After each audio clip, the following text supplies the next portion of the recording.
At first day na nga natin dito sa Ibaraki. Ohayo minasan! Today is November 29, 2024 at ito na nga yung first day natin dito sa Ibaraki. Bali ngayong araw nga pala ay wala pa kaming lakad ni Mahal kasi may pasok pa siya sa trabaho nito. Bali bumili lang pala si Mahal sa convenience store ng aming aalmusalin dahil wala pang pwedeng maluto sa rep niya. Ay Diyos me talaga. Kahit pa initan ng tubig ay wala siya. Pati tasa ha. Iba talaga pag lalaki ang nakatira sa bahay. Ay talaga mapapakamot ulo ko na lang. Hindi kasi si Mahal nagkakape ng mainit. Ice coffee talaga siya. Eh ako naman, hindi talaga ako pwedeng hindi magkakape ng mainit tuwing umaga. Ay ang sarap kayang humigop ng mainit na kape sa umaga. Bukod tanging siya lang kilala kong hindi nagkakape talaga. Ng mainit ha. Kaya kabaligtaran talaga kaming dalawa. Sala sa init at sala sa lamig. And after namin kumain ay naggayak na rin si Mahal kasi nga papasok na siya sa trabaho. Bali ang work pala niya dito sa Japan ay painter. Hindi yung mga artist ha. Nagpipintura sila ng mga parts ng sasakyan. And ito na yung second time na nakabalik siya dito sa Japan. Bali SSW na po siya. Kaya dito sa bahay niya, solo lang talaga siyang nakatira. Ito na nga, mabalik na tayo dito sa bahay niya. Ay pagkaalis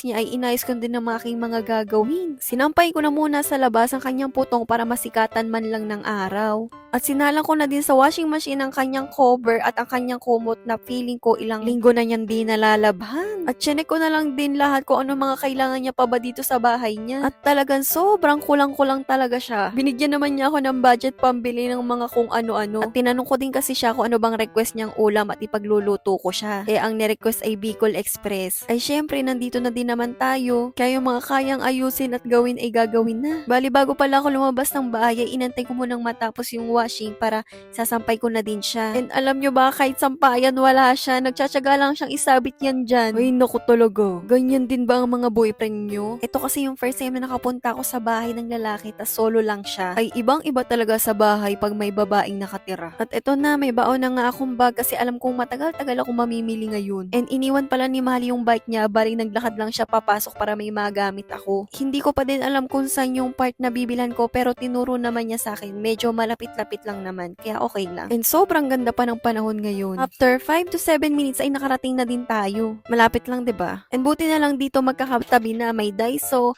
home center saka supermarket kaya dito ko na lahat talaga bibilhin. Una muna akong pumunta sa Daiso kasi baka matagal-tagal akong mag-ikot dito. At medyo madami-dami ang nasa listahan ko eh. Bumili lang naman ako extra kutsara, tinitor, and ang tasan aking gagamitin. And bumili na rin pala ako ng candle na gagamitin sa birthday niya. Oh, sa tingin nyo, ilang taon na siya? Bumili na rin pala ako ng tsinelas ko pambayat, hindi ako sanay ng nakaapak. Nagtingin-tingin ako ng unan kaso hindi ko siya nabetan kasi pa-square siya. And nagbiling din pala sa akin si Mahal ng picture frame at gusto daw niyang isabit yung aming picture. Aba, saka naisipang isabit kung kailan ako'y nandun eh.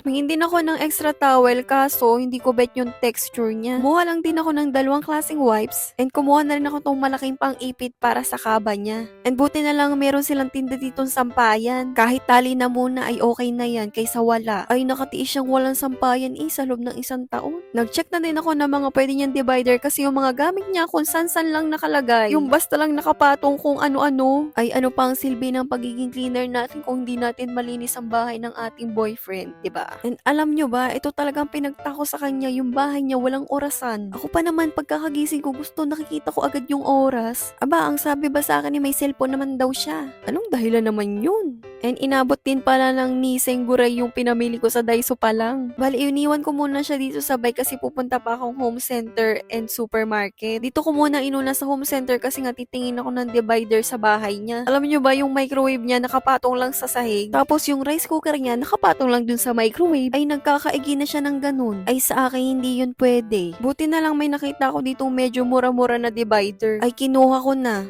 May binigay din naman siya sa akin pang budget kaya bibilin ko na talaga yung mga kailangan niya sa bahay niya. Bumalik pala ulit ako dun sa bike kasi iwan ko muna dun yung divider. Oh, nagtataka kayo no? Di pa tayo uwi ha, hindi pa tayo nakapag-grocery. Bali tinali ko lang pala siya dun sa likod ng bike para di siya malalaglag mamaya. Oh, ito na, last na to, mag-grocery na lang tayo. Bali bibili lang naman ako ngayon ng pang Bicol Express saka yung mga nakita kong kulang-kulang niya sa rep niya. Medyo konti lang naman ata. Bali sinamahan ko na din ng pang breakfast, mga prutas, saka yung mga iba pa niyang kailangan sa bahay. Pati mga panggamit ko lang din sa pagluluto ko.